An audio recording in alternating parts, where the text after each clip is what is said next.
Исәмсез мөхтәрәм коллегалар, бүген Татар информ матбугат үзәгендә Артур Исламов һәм Эльза Заяри концертына багышланган матбугат конференциясе. Аларның бер сулышта дип аталган концерты иртәгә Татар дәүләт филармониясының концерт залында узачак. Кунакларыбыз Артур Исламов, Эльза Заяри, алар опера җырчылары, күп санлы халыкара бәйгеләр лауреатлары. Шулай ук Ильяс Камал, ул дирижер Татар дәүләт филармониясе солисты, һәм театр Набулаки оркестрының сәнгать җитәкчесе Дмитрий Черков. Хәерле көн, исәмсез кунаклар, добрый день. Һәм инде беренче сүз Артур сезгә булыр. Менә бу концерт ул ниндидер бер яңалык алып киләчәк татар дөньясына, беләбез, ул үзгә булачак. Менә шу концерт турында сөйли башлагыз әле. Үзенчәлекләрен. Әйе, басыгыз кнопка. Хәерле көн, здравствуйте. Ишен нуктада бу безнең күптәннән инде көтелгән концертыбыз. Гомумән инде Эльза белән тормышта гына түгел, гомумән 10 ел буе дәврендә без иҗат итәбез бергәләп. Һәм шу 10 ел дәврендә бик күп кызыклы һәм дә безнең өчен мөһим җырлар тупланды. Һәм шу җырларның барысында иң әйбәтләреннән сөйләп алып, шундый кадерле тамашачыга зур концерт программасы тәкъдим итәсе килә дигән уй йөридер күптәннән. Әмма дә безнең гастрольләр исә вакыт җитеп бетмәү аркасында бу еллар дәврендә ул концерт була алмады. Менә без быел ниһаять бу концертны оештырырга булдык. Бу чыннан да бик тә кызыклы концерт көтелә. Чөнки мондый форматта әле bir артистның да Татарстанда эшләгәне юк. Бу 100% тере концерт, тере тавыш булачак. Бу оркестр, тере тавышлар, музыкантлар һәм инде дирижер. Бу инде безнең электән булган традицияларны саклап калу иң беренче максат. Саклап һәм үзебездән инде яңа үсешләр һәм яңа алга бару максаты белән эшләнгән зур концерт программасы. Әлеге концертның репертуары ничек тупланды? Нинди җырлар башкарачаксыз, Эльза? На нашем, как буду разговаривать по-русски, так как Артур будет вести по-татарски, я буду стараться по-русски на двух языках. Наш концерт составлялся, знаете, мы исходили из того, что есть у нас в репертуаре, а в репертуаре у нас огромное количество произведений, потому что мы являемся как профессиональными певцами оперными, так и эстрадными. Но в концерте оперного ничего не будет, то есть это не будет классический концерт, это будет в жанре эстрады, построенный на традициях нашей татарской вокальной школы, на традициях наших татарских композиторов. И в репертуаре мы услышим как татарские произведения, так и некоторые зарубежные произведения из нашего репертуара, как такая изюминка, что-то такое интересное. Также у нас будут приглашенные артисты. Это Филюс Кагиров, будет баянист, всем известный баянист Айдар Валеев. Также будет Руслан Сафин, это САС. У нас концерт будет с использованием национальных инструментов. Что еще можно сказать? Все? Сейчас я также хотел добавить, что, конечно же, будет еще звучать произведения молодых, новых композиторов и молодых поэтов, которые сейчас Татарстана, наших, которые сейчас становятся очень популярными, востребованными. Это, конечно, новые песни в новом интересном исполнении.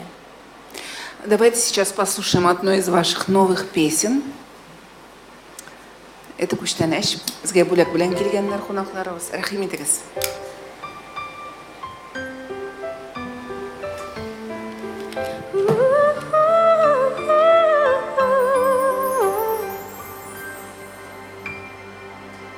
Зәңгәр күктән башар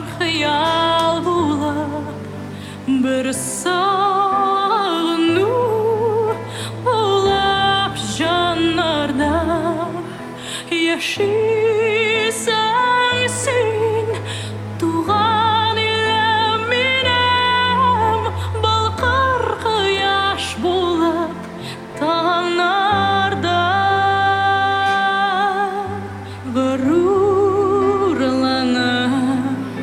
terazlerden bağam şundi reziz yakamsin kalam yar daymaz utem bir his bulap şalıyorum yazdan hatır kalgan idel tügen hisler taşır saklanımda gururdan kalam men yalnızlar sendesi yok tapkan sen mehabet ile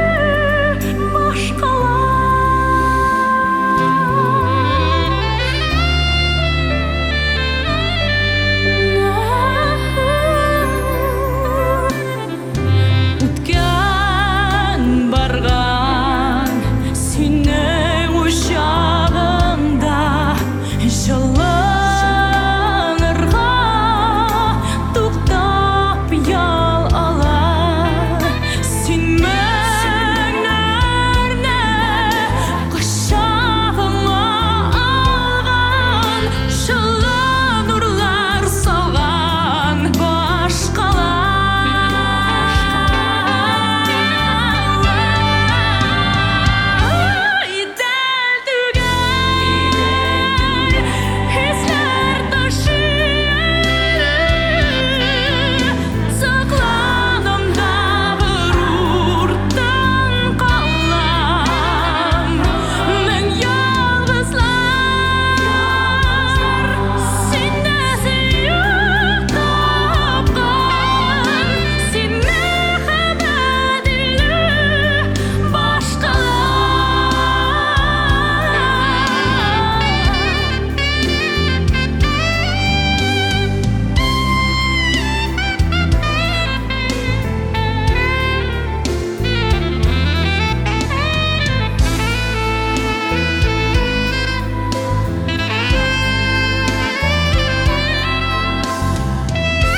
Очень красиво, я думаю, что коллеги согласятся.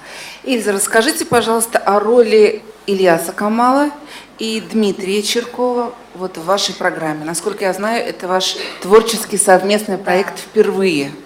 Наш большой творческий проект, который мы так ждали, о котором мы так мечтали.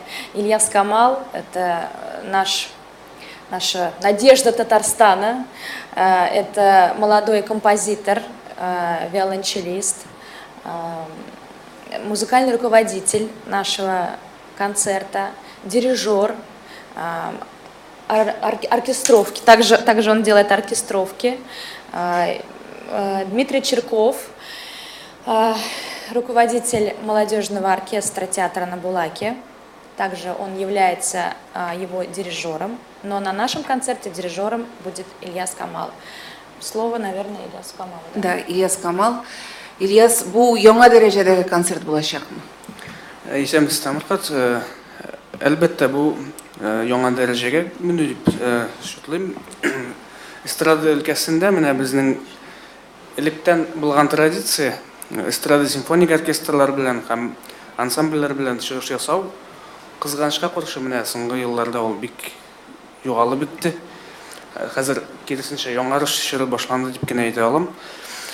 Һәм без шулай ук бу яңарыш мәсьәләсен бик менә күтәреп алдык. Без үзебезне яратып башкарабыз менә бу эшне. Һәм Җанын бирәбез Әй, бу концертка. һәм Эшкә.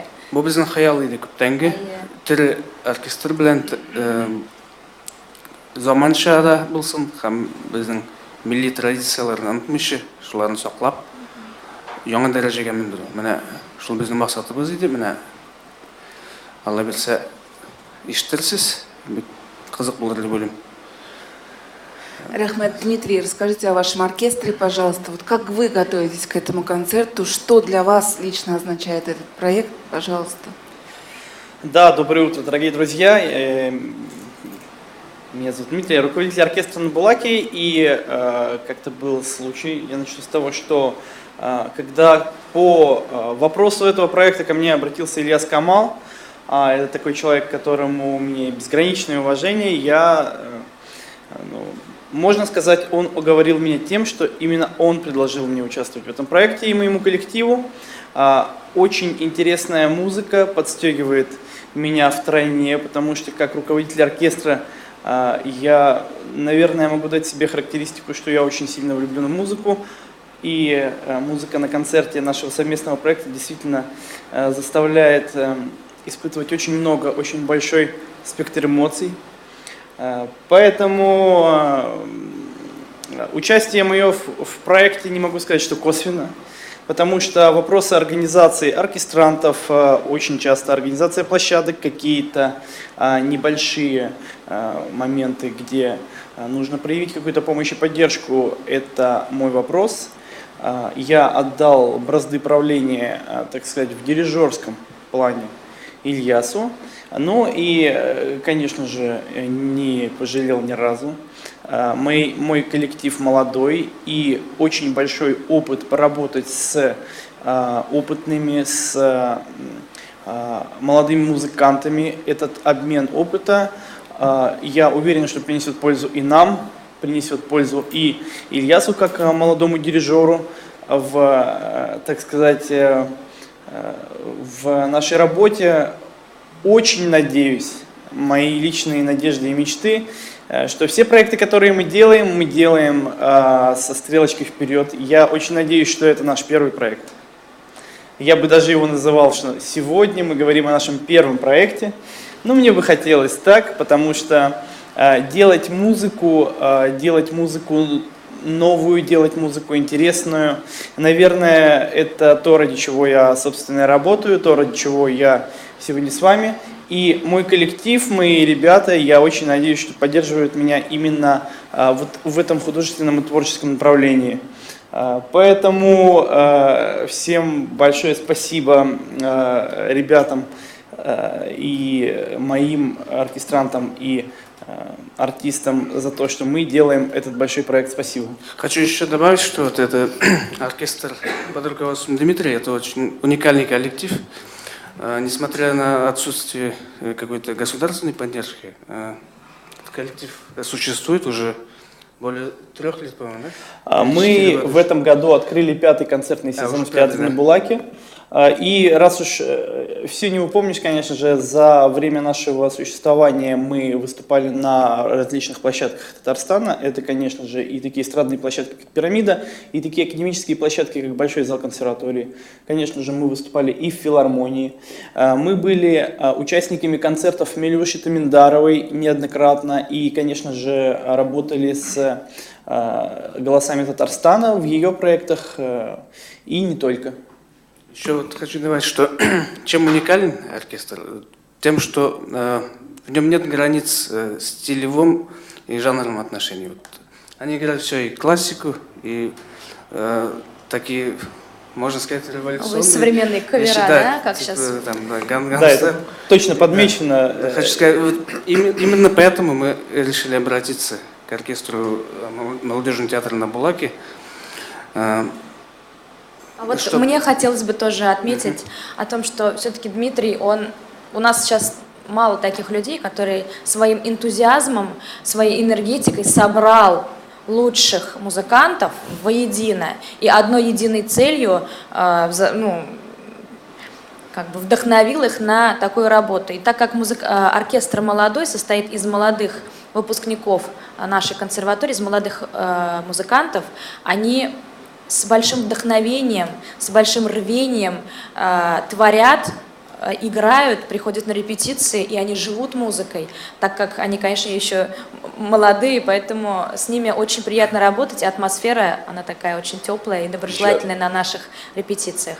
Ijodiy atmosfera deb aytaylik. Bunda chunki muzikantlarni men birinchi taqdir eshitganda menga Ilyas tanishtirdi bu orkestr bilan, menga qadar tanish tugul edim. Ne uchun onlar bilan siz ishlarga bo'ldingiz degan so'rovga endi mana ularning o'ynovlarini ko'rsangiz, birinchidan ular yoshlar, ham ular turli stilistikada tinglaylar-da, ham anglaylar o stilistikalarni. Ham bu o'zlarining qarashlari, o'zlarining ishini ish kına tugul, mana ishga borib qaytam hali bir kunlik kına endi. Ular o'zining jonlarini beradilar, ham ularga bu qiziqli, endi shunday qiziqli ijodiy atmosferada shunday kishilar bilangina umuman men ishlarga yaratam, ham ishlisi keladi shunday ijod atmosferasi bo'lganda. Shuning uchun mana shu kollektivga biz Ilyas menga taqdim etdi. Men Ilyasga ishonam professional yoqdan, bu menga narsa aytadi, men anga tinglayman. Shuning uchun shu orkestr bilan bu yil ishlarga bo'ldik. Ishlab ko'ramiz. Mana sizning Instagramlarni kuzatib boram, Elzada, Arturda doimiy yozib turasiz. O'zingizga yuqori talablar qo'yugingiz turida ham sizning bilan ishlagan kishilarga da. Sizning professionallik darajasi mana durtingizning-da, ham orkestrning-da siz qo'ygan talablarga to'g'ri keladimi? Sizga bir-biringiz bilan jengilmi u yoqdan ishlash, әллә авырмы? To'g'ri kelmasa, bo'la olmas edi bunday tворчество, ham ijod bo'lmas edi. Bunda endi butunimizda bir o'y, bir maqsad, ko'mak bo'larga tegish. O ko'mak bo'lmasa ish bo'lmaydi. Ham bir ideyalar bo'larga tegish. Bütün qo'ygan maqsadlarni maqsadlarga erishib boramiz. Endi men o'zimning tilaklar bor. Ana muzikal yetakchiga yetkiram. Muzikal yetakchining orkestr bilan so'rovlar bo'lsa, ular demo bilan bütün ustida ishlab o'tiradilar. Men bitta qanoat bo'lishim. Rahmat. Aytasiz, hozir tag'in bir jir tinglaylik. Annar jurnalistlarning so'rovlarini ko'charmiz. Ramil, klip.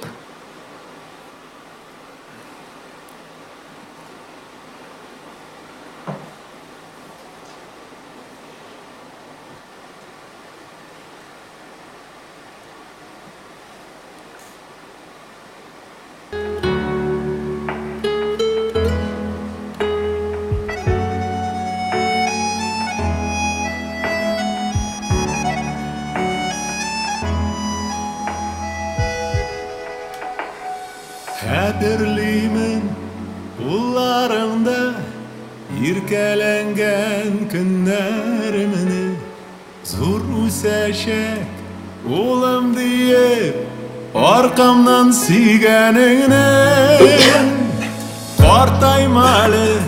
Kortaymalı enkey zinhar kortaymalı şitler tulup oturmuşta Sin yaratkan yakın kişim Partaymalı Enkey zinhar kortaymalı Min bu yaktı dünyada var Sin dünyada bulgan işim Ütte yıllar, üste ullar Eni kadri ortağına Sağ selamet bulşu zinhar Gerek mi artığına Partaymalı Enkey zinhar kortaymalı Yol kurmagan günlerimde Barı senin kengeş gerek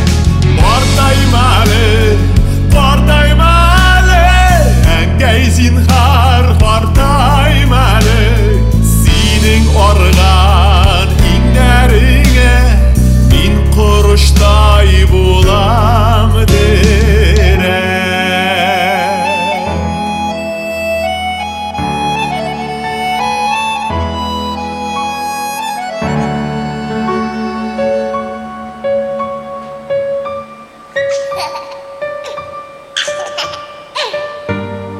Кар буранлы юллар уздым, чәчләремә көмеш кунды, өстә күпме кием тузды, үземдә әти булды.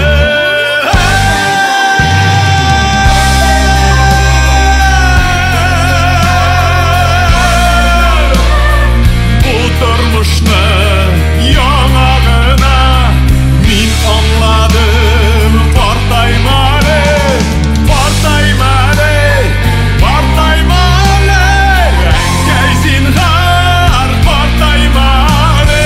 Синең барлык өметләрне мин аклармын, картайма әле. Синең барлык өметләрне мин аклармын, картайма әле. Синең барлык ümitlerini min aklarmın kартайма әле.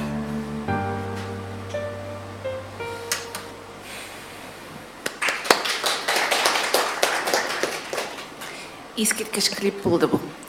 Мин безне онлайнда караучы коллегаларның исләренә төшерим. Әгәр дә сорауларыгыз булса, WhatsApp-ка юллагыз. Безнең номеры 8 927 037 91 10. Хөрмәтле коллегалар, сезнең сораулар. Татар-информ Рузилә Мөхәммәтова.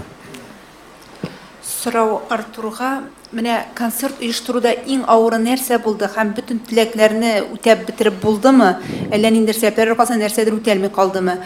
Һәм бу сезнең менә шушы концертта, шу дуэтта кем сезнең локомотив? Сорау Артургамы? Шындыкта да концерт оештыруу бик авыр бер. Әлбәттә, мондый жанрда популяр җырлар, этик популяр җырлар мөмкин дә өстенлек алып тора дигән көндә. Чөнки хәзер иҗат белән һәм акча эшләүнең аермасы бик әз кеше җырчылар арасыннан иҗат белән шөгыльләнә бүгенге көндә. Бу нәрсә дигән сүз инде. Әгәр дә 3 көнлек җыр язып, 3 көнлек шигырьләр язып, күп җырлар булсын өчен генә 15 җыр яздырып тиз генә һәм концертларга чыгып китәбез. Ул җырларның мәгънәләре дә юк, җырларның кие дә юк. Бүгенге көндә мин нәрсә тагын уйландыра ки дигән әйбер бар. Менә элек матур килер бар. 90-нчы елгы җырларны гына алсагыз да, ул иң беренче чиратта, беренче тыңлаганда без менә һаман да көйләп йөри торган җырлар, аларның көйләре искиткеч матур, җиңел. Бүгенге көндә нишләптер менә шул җыр язучыларның да, шигырь язучыларның да әлбәттә шул көй язучыларның кигә карашлары, шушы матур кигә карашлары ни өчендер кимеде һәм алар аны өстен күрмиләр.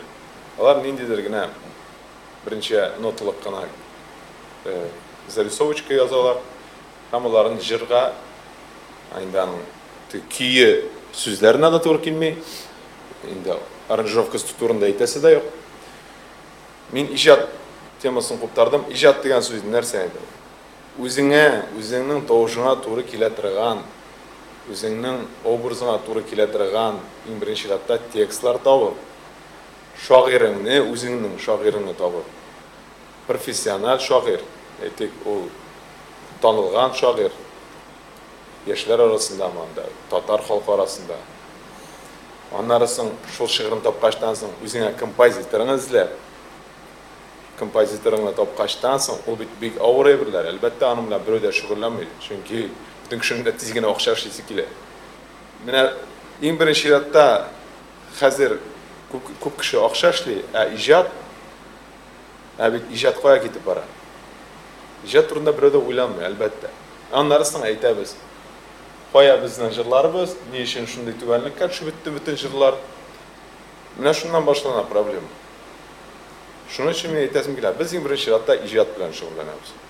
Biz izlanamiz, biz o'zimizga xos bo'lmagan tekstlar, xos bo'lmagan muzikalar, kuylar, jırlar jırlamaymiz bir qachonda. Bu izlanuvlar albatta biz jir chiqarsak, biz professionallar bilan albatta ishlaymiz. Bizning tabiatimiz shunday, bizning plankamiz shunday. Biz professionallar, biz o plankadan tusha olmaymiz. Bizning xalqimizning san'atini ko'tarasi keladi. Anlaysizmi? Sizga o'xsha kerakmi? Bizga o'xsha kerak. Biz o'zimizning professiyamiz albatta o'xshasiz bo'lmaydi. No, eng birinchi shartda ijod bilan da o'xshash ishlab bo'ladi. Nishin u ijod etmasga ham zo'r darajada shuni ko'rsatmasga. Albatta konsert uyushtiruv u bir problema bir. Biz Allohga shukr bizning do'stlar, yordamchilar, tanishlar bizning ijodimizni hurmat etgan ham bizning поддержка berib turarlar. Biz mana gastrollarda bo'ldik. Ko'pdan tugilgina qaytdik, hali mana biz 4 kunlikgina qaytdik, shu etik so'nggi shtrixlarni hozir ishlab turamiz konsertga kelganda. Allohga shukr, buluşlar da bo'ldi. Haliga barliq maqsadlar ishlanib bitgan. Ertaga Alloh bersa qarorimiz. Mana bizim bugun generalniy repetitsiya konsertimizni. Barsida shab bo'lar deb ishonib qolamiz. Ham tag'in bir so'rov lokomotiv turida edi. Qo'ysangiz oldaroq bora. Albatta men muzikal yoqdan chunki jırlarni da yozam, jırlarni da ishkartam. O'zimdan professional darajam yetib etmasa, mendan da qatroq professionallarga murojaat etdim. Kompozitorlar, İlyas, ko'proq İlyas bilan ishlaymiz. Shuning uchun repertuarni endi men taqdim etam. Endi so'nggi shtrixlarni stilistik yoqdan nishik jırlarga kerak, nishik motorlar bo'lasin, Elza kerak deb aytib ham shunday nüansların nishkaliklarini deb aytganda Elza bilan kengashlasham. Bu duetga qaraganda endi duetga qaramasam da baribir eng birinchi jırlarni Elza darajali yaqin kishi. Shuning uchun albatta barsida ko'makda men de muzikal yoqdan aytam lokomotiv deb. To'lasincha bir organizm gibi bir-birimizni shulay анализ, мы всегда советуемся друг с другом, мы всегда это выносим на обсуждение. У нас, можно сказать, постоянный анализ в голове. Как лучше, мы всегда продумываем, с какой стороны, как подойти, как к зрителю будет интереснее. И, конечно, все настроено на то, чтобы было красиво, чтобы было ярко, чтобы было интересно, чтобы было в традициях. Всегда именно вот в совете. Конечно, всегда нам помогают профессионалы, также музыканты, дирижеры. То есть это большой организм, это большая коллективная работа. Даже если кто-то сейчас с нами не присутствует, кто с нами также все это обсуждали, это не с неба взято, не просто так придумано. То есть огромная работа проделана. Спасибо. Сүйінбеке журналы. Sizning konsertingiz nebari bir gina kun. Ishtilmay. Nebari bir gina kun ekan konsertingiz. Butun tomoshabingiz bit kelib de bita olmaz. Butun gastroller.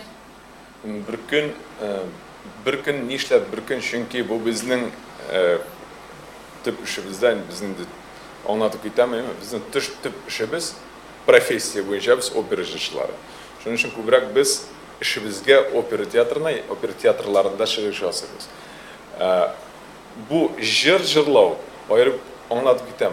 опера җырчылары, иң беренче сыйратта сез белергә тиеш, опера җырчылары гомумән аларга җыр җырлау бик авыр бирелә. Җыр жанрында эшләргә авыр бирелә. Безгә бик тә әйткәндә повезло. Без җырларны җырлый беләбез.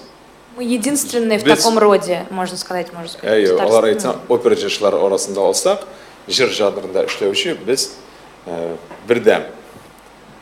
Шуның өчен Я не знаю таких оперных певцов, которые умеют совмещать два жанра и делать это в короткие сроки. Мы только что прилетели с гастролей, мы пели целый месяц оперу «Кармен» в Европе, и сейчас за 2-3 дня мы перестраиваемся и поем совсем в другой стилистике, в других жанрах. Назовите такие фамилии. Әйтәсем килә. Я не знаю таких людей. Ол бик шундый катлаулы мәсьәлә бит ул әле организм эчендә стресс һәм менә спецификасы бик аерыла. Опера җырчының һәм эстраданың аны күчергә өлгерергә кирәк бик кыска вакыт эчендә. Менә Артур белән Эльза аны булдыралар. Без инде теге опера җырчыларын тавышларны максимально биреп итәргә тиешсә, без ул тавышларны хәзер без мәсәлән Европада операда тавышларны бүтән залларны тутырып эшләргә организмны әзерләдек. Хәзер безгә шул тавышны кире әзәйтеп бетереп җыр жанрына күчергә кирәк. Бу инде профессионал яктан бик авыр, аның өчен инде җыр мәктәбе булырга тиеш, дөрес җыр мәктәбе. Шуның өчен датларга килгәндә ни өчен безнең инде шушы гастрольләр театр репертуары арасында менә шушы айда без бер көн таптык үзебезгә һәм әлбәттә бу концертны бер тапкыр гына күрсәтәсе килми, чөнки күпме эш эшләнде, шундый зур эш эшләнде һәм моны күрсәтергә кирәк тә әлбәттә. Мин уйлап торам, яз көне кабатлау булырга тиештер дип бу концерт. Алла верса. Рәхмәт, тагын сораулар. Рәхим итегез. Ирина Кузьмина, газета «Сувар». У меня вопрос к Дмитрию. Дмитрий, скажите, пожалуйста, у вас вот в чем заключается цель такого уникального проекта? Что вы хотите этим сказать? И будут ли еще такие проекты? Вас интересует проект с моими коллегами или вообще проекта оркестра? Вот это. Вот этот концерт, цель этого концерта? Ну, я же вам открыто сказал, что любовь к музыке, честно говоря, иногда мне глаза затмевает. Знаю, что будет делать этот концерт Ильяс Камал, и то, что будут петь такие голоса, я просто не мог отказаться. Цель этого концерта – это опыт, который получит мой оркестр, который получу я, в его организации, в его проведении, в его построении, даже в построении концерта, вот о котором сейчас недавно буквально шла речь, именно его концепция, именно его целостность, она действительно обладает какими-то характерными чертами. Мне очень хотелось бы многое подчеркнуть. Ну и, конечно, из больших проектов, которые у нас планируются, я планирую сделать большой рок-концерт оркестром. Сейчас тема очень популярна. Я уверен, многие из вас видели неоднократно рекламу, которая выскакивает и в соцсетях, и на улице, о том, что приезжает рок-шоу, рок-симфонический оркестр. Это все очень круто, но будет вдвойне круто, когда это будет сделано у нас, так сказать, наш продукт, так сказать, с нашего огорода. Понимаете? Поэтому то, что мы делаем сейчас, это интересно, это уникально. Это для меня очень важно, как для музыканта. Ну и в продолжении, вот ближайшая цель моя, это рок-концерт. Ну и честно, я не знаю, можно ли мне об этом говорить. Вообще моя мечта и идея, что наш проект с ребятами обретет и жизнь как минимум по республике. Я очень надеюсь, что мы проедем по городам, проедем по местам, где есть вообще площадка. Мы встанем на эту площадку и сделаем. В планах есть многое, теперь задача, как все это реализовать. Спасибо. Тагын сорауларыгыз. Шахри Казан. Хәерле көн, Шәһри Казан газетасы. Менә сез әйттегез, концерттері тавышка гына була дип. Менә фонограммага җырлаган артистларга, җырчыларга сезнең мөнәсәбәтегез нинди? Аннан соң 10-15 елдан сез үзегезне дуэт буларак яки айрым-айрым эстрадада гына күз алмыйсызмы, күрмисезме? Һәм соңгы сорау, хәзер концертларга башка җырчыларны чакыру, алар белән дуэтлар башкару бик популяр. Сездә андый чакырылган җырчылар булачакмы һәм кемнәр белән дуэтлар җырлар идегез тагын менә бигрәк тә Артур Филис Кахиров премиясын тапкыр чыкты, Салават белән җырлаганы бар. Кем белән җырларга хыялланасыз, күз алдыйсыз? Рәхмәт.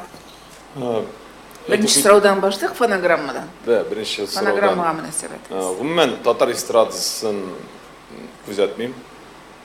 Чөнки тыңнарлык җырлар үземә таба алмыйм. Алар арасында җырлар мәсьәләсендә нем. Фонограммага җырлау, ул булайн фонограммага тавыш яздырып, авыз ачып тора торган фонограмма. Сез шуны әйтәсез? Концертларда җырлау турында әйтәсез. Концертларны тере музыка турында әйтәсез, дим. Концертлар. Аны кабул итәм, бу халыкны алдау һәм бу фальш. Мондай чөнки чигендә авыз ачып торасыз. Син кеше синең концертыңа билет алып килгән, син кешене алдап фонограммага авыз ачып торасың. Ул сизелә, аны энергетикасы бер юган, ул бирелмәй язылган тавыш. Бу минем шундый. Или, мәсәлән, әгәр дә булай очраклар, я авырып китәсең, ул очракта миңа калса, ул концертны калдырып торга, я күчерергә, тергәштән соң, тере, әлбәттә, мин бары тик тере тавыш өчен генә. Бу сорауга Эльзаның да фикерен беләсе килә. Фонограмма. Я абсолютно согласна. Конечно, бывают разные моменты. Бывает, что у артиста что-то в личной жизни, да, или что-то. Вот у меня много всего было, и какие-то даже, знаете, вот моменты бывали, когда ты не можешь выйти на сцену в силу того, что что-то произошло с близкими, или же ты сильно болен, и надо выходить петь, а голоса нет. Это просто, это страшно. Но или, конечно, лучше как-то перенести или отказаться, или заменить на произведение более легкое, или же взять себя в руки и выйти спеть, но вживую. Также ведь есть очень, как сказать, на нашем профессиональном языке это называется минусовка и плюсовка. Под плюсовку поют, то есть с голосом плюс записано, а под минусовку это качественная, красивая аранжировка, но голос идет вживую. Это совсем другая вещь, потому что сейчас музыкальной жизни технологии очень идут вверх, сейчас делаются очень красивые, качественные аранжировки с записью живых инструментов в студии. Это тоже очень большая работа, это я приветствую. Какие-то такие большие оркестровые, красивые минусовки. Барыбер да бу бик сирәк инде, моның белән Да, практически берәүдә шөгыльләнми, мондый зур эш белән. Бу чын эш. Шын музыкантлар яздырып, бу Америкада, бу Англиядагы хәзерге поп артистларның өчен гадәти эш. Бу шулай булырга тиеш, бу профессионал. Это профессионал, если минусовка профессиональная, да. Алар поп җырлаучылар, шул эстрада җырчылары, алар бит фонограммага ике япон тактасына тиз генә ритм яздырып эшләмәйләр. Алар шын музыкантлар белән, алар шын иҗатта. Майкл Джексон, мәсәлән, мин килеп мисалга китерәм. Ул бер кашан да фонограммага җырлаган да булмады. Сез уйлап карагыз, биеп фонограмма концерт буенча 2 сәгать буенча шабылап йөреп, артында музыкантлар. Шындап, шын тере музыка бара. Менә бу иҗат, менә бу шын музыка. Нинди жанрда, нинди стильдә генә булмасын, бу шын эш. Менә шуңа омтылырга тиеш.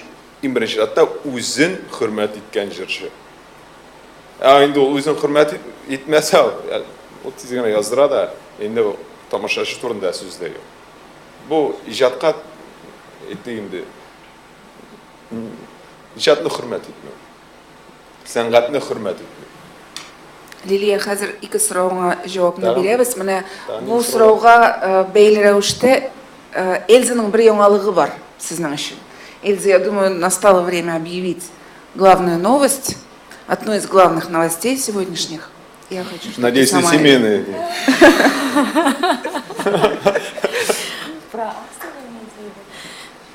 Ну, не знаю, хочется поделиться, конечно, радостной новостью. После концерта я начну подготовку к другому большому концерту, который пройдет в Австрии, в Вене. В этом году, так как год посвящен году театра, наш президент России выделил грант для того, чтобы собрать лучших голосов России и отправить молодых, начинающих, подающих надежды оперных голосов России и отправить их на большой концерт в Австрию. И вот 4 голоса — это баритон, тенор, меццо-сопрано и сопрано. Мы поедем давать концерт Чайковского в Австрию, Вену с оркестром, симфоническим оркестром России. Я могу назвать фамилии, кто едет. Обратите внимание, что среди 4 голосов есть Эльза. Да. Их всего 4 со всей России. Со всей России, да. Это Дзамбалат Булаев, баритон, он победитель в этом году конкурса «Образцовый». Также я участвовала в этом конкурсе, я стала дипломатом этого конкурса, мы вместе были финалистами. Василиса Бержанская, меццо-сопрано, она сейчас уже известна во всем мире. Сергей Писарев, тенор, тоже Москва. Вот и я. Вот такая радостная новость. Это спасибо из Татарстана и наши певцы. Ну, это большая, мне кажется, удача, подарок судьбы и гордость для нашего города. И для нашей республики, да. Да. Икенче сорау Лилияның 10-15 елдан үзегезне кем итеп күрәсез, дуэт итепме, әллә аерым башкаручылар итепме? Артур? Аның турында уйлаган юк. Без бүгенге көн белән яшибез, бүгенге көндә иҗат итәбез. Шуның өчен иң мөһиме шушы иҗаттан тукталмаска иде.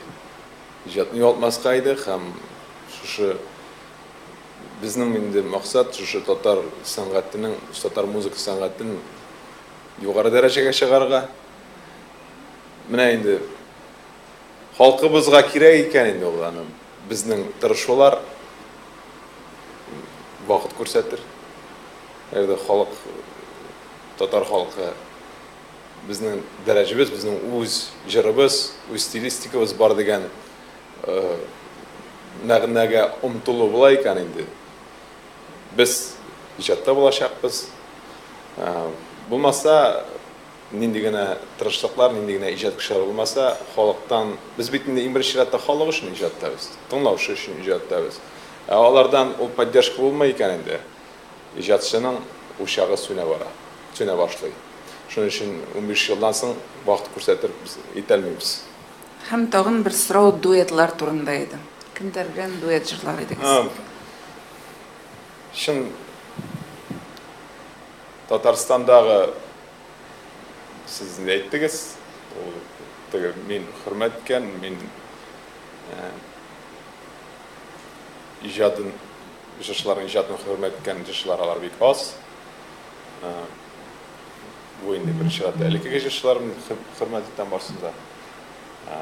Менә шул хөрмәт иткән җырчылар белән инде мин язырсам дуэт яздырачакмын.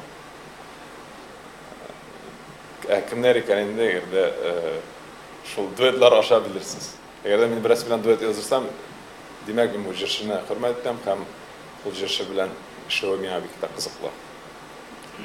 Эльза, сез кемнәр белән җырлар идегез? Кемнәр белән җырладым? Җырлар җырлар идегез, дуэт. Белмим шул. Уйламадым да, аның турында. Аның турында уйларга вакыт юк, чөнки әле дуэт бар. Әле без Артур Исламовның бер дуэтын тыңларбыз бераздан. Сезнең сорауларыгыз биткәннән соң. Әйе, Сөембикә башта. Сезнең аудитория ничә яшьлек булыр дип бу концертта фаразлыйсыз? Нәгал канатлы яшьләр яратып тыңлайды. Сезнең авылдан килгән ак ялыклы әбиләр дә булыр микән? Авылдан килүчеләр ансын әйтәлмим. Авылдан килүчеләр безнең аудитория ул 30+ дип беләм инде. Ишләм 30+ дип уйлыйм. Чөнки алханат әлбәттә яшьләр өчен инде яшь проект. Монда инде бүген без үзебездә һәр үстек. Шуның өчен монда бар җитди җырлар, җитди инде текстлар буенча да анда инде гади җырлар юк. Өмір турында, енді фәлсәфирәк жырлар булырга бар репертуарда инде. Мәхәббәт. Әлбәттә, мәхәббәт. Мәхәббәт турында да бик күп җырлар. Күп жырлар. Мин уйлыйм инде шушы 30+ аудиториясы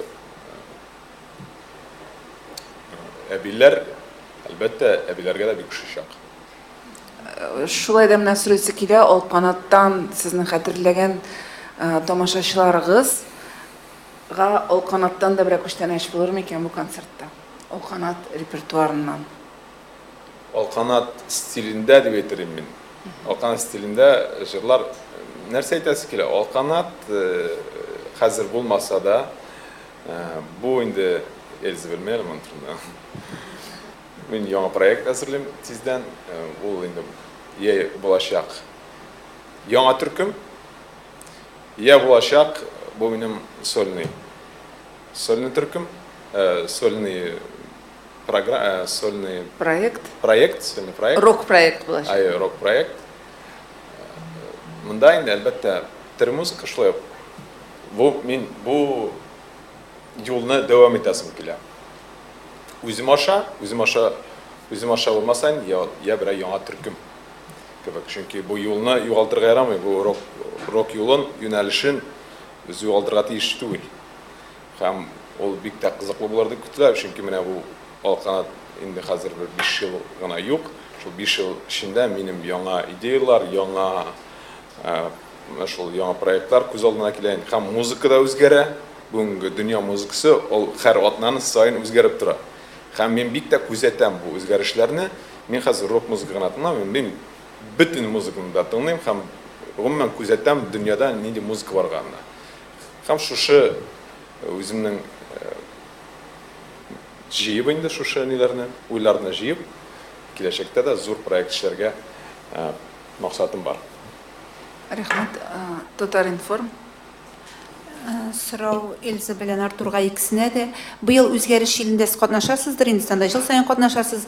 Быелгы үзгәреш иле турында нәрсә дә булса әйтә аласызмы? Нинди булса сирне ачыра һәм ни өчен менә шушы саллы проект барбер халык арасында ул кадәр популяр булмады? Ул сезнең карашыгызча ни өчен? Үзгәреш җилендә без быел катнашачакбыз. Үзгәреш җиле турында бер нәрсә дә әйтә алмыйм, чөнки белмим. Безгә әйттеләр, нинди җырлар җырлай, әле репетициялар башланмады, нинди форматта, нәрсә буласын, сезгә бер нәрсә дә әйтә алмыйм, чөнки күрмәдек, аңа репетициялар тиздән башлана, шулай ук 20-нче тирәләреннән ноябрьнең. Шуның өчен мин һәм карашыбыз, әйме? Бу барыбер уникаль проект, шулай ук зур проект, бик күп көч куелды. Инде проектның продюсер ягыннан бу аның карашы, бу аның күзаллавы татар җырына ул менә шулай күрде, татар эстрадасын аңа бирелде бу эш, һәм ул үзенең эшен күрсәтте, һәм бик тә югары дәрәҗәдә күрсәтте дип әйтергә кирәк, чөнки анда инде музыкантлар, анда әйтәсе дә юк, бик тә зур эшләнде, һәм менә эш проект эчендә хәзер быел инде 3нче җыентык шушы җырларны бу концертка түгел, аларны яздырдылар. Менә сезгә 3 җыентык, ул 100 җыр яздырылган кие шушы яңа әйтегендә эшкәртүдә алар бөтенсе яздырылды. Ни өчен халык арасында ул кадәр популярлык казанмады дип сөресе килә? Яңгырамый бит ул җырлар. Ул сораулар миңа түгел. Ул сораулар оештыручыларга, булырга тиеш, пиар организация, булырга тиеш, маркетинг организациялар. Алар безнең эшебез килә, без дә җырлыйбыз. Безгә кызыклы икән, без катнашабыз. Кызыклы түгел икән, катнашмыйбыз. Шуның өчен халыкка ни өчен кертмәделәр? Бары тик сорау оештыручыларга. Рәхмәт. Наил, Татар-информ.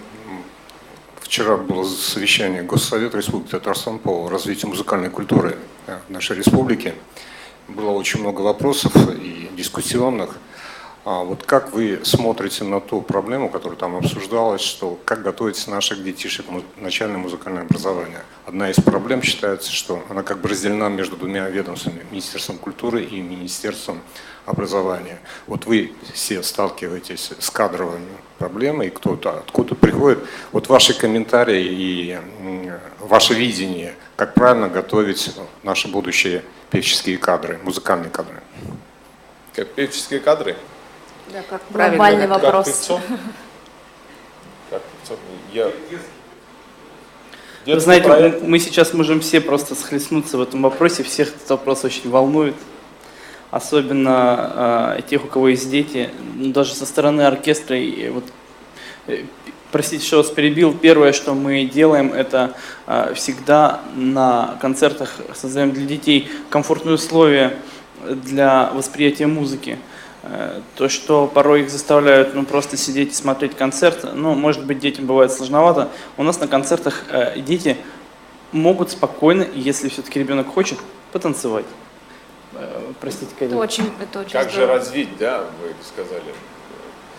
Ну, чтобы развить, естественно, должны люди, которые обучат. А чтобы были люди обучающие, их надо отправлять куда надо, чтобы получили. Они развивались, да? и То есть это какие-то получили, мастер-классы, наверное. Соответствующее образование и профессионализм. Допустим, у нас проблема, если к песенному жанру отнестись, у нас проблема это начинается со студии.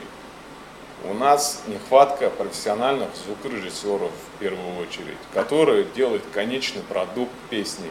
Это не домашние студии, где сами аранжировщики набивают вот эти так называемые аранжировки, и певец так называемый приходит к ним домой, и они записывают эту песню и выпускают в интернет. То есть о каком уровне вообще звучания должно быть и речи? Когда мы делаем свой продукт, сначала мы дорабатываем аранжировку, сначала с профессиональным аранжировщиком.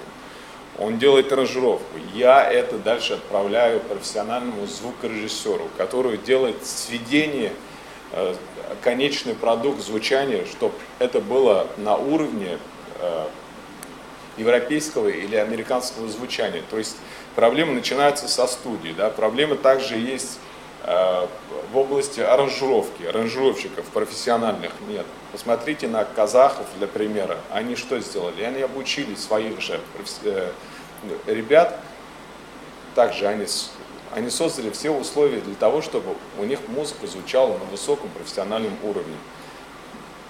Вот для того, чтобы развить о каком-то, мы говорили, что о развитии или профессионализме, должны быть соответствующие профессионалы для того, чтобы обучить. И, естественно, должны быть условия для этих работ. Это творческие, если это дети, это творческие школы детские. И там должны быть соответствующие профессионалы, обученные. Они должны ездить, как раньше наши педагоги ездили, допустим, в консерватории наши педагоги всегда отправляли на какие-то такие же конференции. Они проводились. Сам Жиганов много пишет, то, что он ездил в свое время на эти конференции композиторов по всему Советскому Союзу, это Грузии, там, кавказские страны. И он всегда удивлялся, настолько музыка находится на высоком уровне, и он всегда старался вот это внедрить нашим композиторам, которые здесь. Он же давал, их же открывал, вот этих помоложе композиторов, которые уже продолжатели плеяды творчества Жиганова. И он же им говорил: давайте, ребята, развивайтесь. Всегда это развитие, оно должно быть всегда бесконечным. Для того, чтобы какой-то должно быть рост, какой-то рост должен быть. Спасибо. Еще вопросы, коллеги? Если вопросов нет, завершаем нашу пресс-конференцию. Огромное вам спасибо. Желаю вам. больших Спасибо вам, успехов. спасибо, что пришли, за ваши вопросы. Хәзер сорыйбыз ансын. Бик зур рәхмәт, коллегалар. Хәерле эш көннәре сезгә.